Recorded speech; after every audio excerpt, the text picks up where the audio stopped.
మన ward in-charges అందరికీ పేరు పేరున నమస్కారం.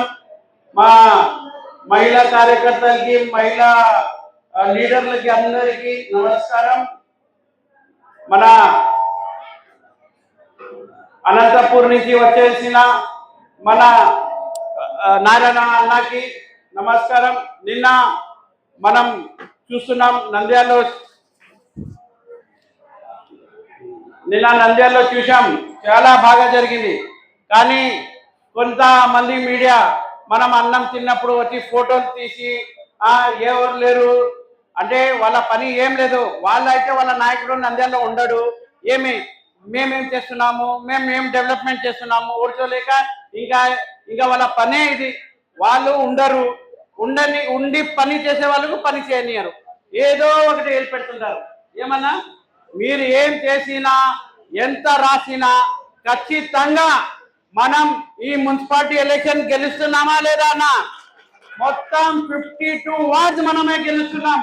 మీరు ఏం రాసుకుంటే రాసుకోండి, మనకు పర్వాలేదు. కానీ ఆ రోజు ప్రజలు ఎవరికి ఓటేస్తారో అది ముఖ్యం. అది మన అదే పనిగా వచ్చి ఎక్కడనో మూలకి నిలబడి అదే పనిగా ఫోటోలు తీసి ఏం లేదంటారు. ఈ రోజు కూడా రా వచ్చి చూడు ఉన్నారో లేరో అని ఊరికే వచ్చేసి అంటే ఒక మంచి ప్రోగ్రామ్ జరుగుతుంది, జరిగే ప్రోగ్రామ్ కు వాంటెడ్లీ డిస్టర్బ్ చేసి ప్రజలకి ఏదో మబ్బుదాబి పెట్టి మీరు ఏం చేసినా ఏం కాదు. మళ్ళీ ఇక్కడ నంద్యాలలో ఈసారి మున్సిపాలిటీలో తెలుగుదేశం జెండానే చైర్మన్ కూర్చుంటేది తెలుగుదేశమే. మా వార్డు కౌన్సిలర్స్ అందరినీ గెలిపించే బాధ్యత మేము తీసుకుంటున్నాం. మీరు ఏం చేసుకోండి, మీరు దానికోసం ఒకటే అంటున్నాం. అమ్మా మీకు అందరికీ తల్లికి ఉందాం వచ్చిందా లేదా, మీరు ఫ్రీ బస్సెస్ ఉందా లేదా, పెన్షన్ 4000 చంద్రబాబు నాయుడు గారు ఇచ్చారా లేదా, ఇది ఎవరి వల్ల వస్తుంది? మీరే చెప్పండి. తెలుగుదేశం వల్ల వచ్చింది కదా, చంద్రబాబు నాయుడు వల్లనే వచ్చింది కదా. మనం ఏదన్నా వార్డులో రోడ్డు సమస్య ఉన్నా కానీ మనం చేస్తున్నాం. అర్ధరాత్రి మనకు ఏ వార్డు ఇన్ఛార్జ్ ఫోన్ చేస్తున్నా ఖచ్చితంగా వాళ్ళ పని చేస్తున్నాం. మనం ఏమన్నా సరే ఇంకా 3 సంవత్సరాలు ఉన్నాయి మనకు. 2 సంవత్సరాల్లో మనం నంద్యాలలో దాదాపు రోడ్లు వేసాం, ఇంకా చాలా రోడ్లు వేసేది ఉంది. అన్ని రోడ్లు వేసానని చెప్పడం లేదు, ఇంకా చాలా పని చేసేది ఉంది. మీరందరూ మా వార్డు కౌన్సిలర్స్ ని గెలిపించుకుంటే ఖచ్చితంగా రాత్రి పగలు నేను కానీ వాళ్ళతో ఉండి మీకు పని చేపిస్తున్నానని హామీ ఇస్తున్నాను. దానికోసం ఈరోజు మన ఎన్టీ రామారావు గారి పుట్టినరోజు. మీరు తెలుసు, ఒక నట సామ్రాట్, ఏ వేషం వేసినా ఒక సూపర్ హీరో ఎవరన్నా ఉన్నారంటే అది ఒక నందమూరి తారక రామారావు గారే. మనం ఎప్పుడు శ్రీకృష్ణుని చూసుకోలేదు, రాముడిని తీసుకోలేదు.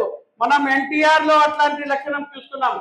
ఎట్లా ఉంటారంటే అందరూ రాముడు ఎట్లా ఉంటారు, శ్రీకృష్ణుడు ఎట్లా ఉంటారంటే అందరు ఎన్టీ రామారావు గారిని చూపించుకున్నాడు. అంతే, అట్లా గొప్ప నటుడు మన ఎన్టీ రామారావు గారు. అట్లాంటి నందమూరి తారక రామారావు గారు 1982లో ఫామ్ చేసి కరెక్ట్ 9 నెలల్లోనే పార్టీషన్ చేసి ముఖ్యమంత్రి అయినారు. దాని తర్వాత మీకు తెలుసు, నంద్యాలలో ఫారూక్ గారు 1982 నుంచి తెలుగుదేశం పార్టీలో ఉండి ఇప్పుడు వరకు అదే పార్టీలో కంటిన్యూ చేశారు. ఎన్ని ఒత్తిడి వచ్చినా ఏ రోజు పార్టీ మారలేదు. ఓడినా గెలిచినా తెలుగుదేశం పార్టీలోనే ఉన్నారు, తెలుగుదేశం పార్టీలోనే ఉంటాము. మనం ఒకటే, ఎందుకంటే ఈ పార్టీ మాకు చాలా ఇచ్చింది. మాకు ఎన్నిసార్లు అవకాశం ఇచ్చినట్టు ఏ మైనార్టీ నాయకుడిని ఎప్పుడు ఇవ్వలేదు.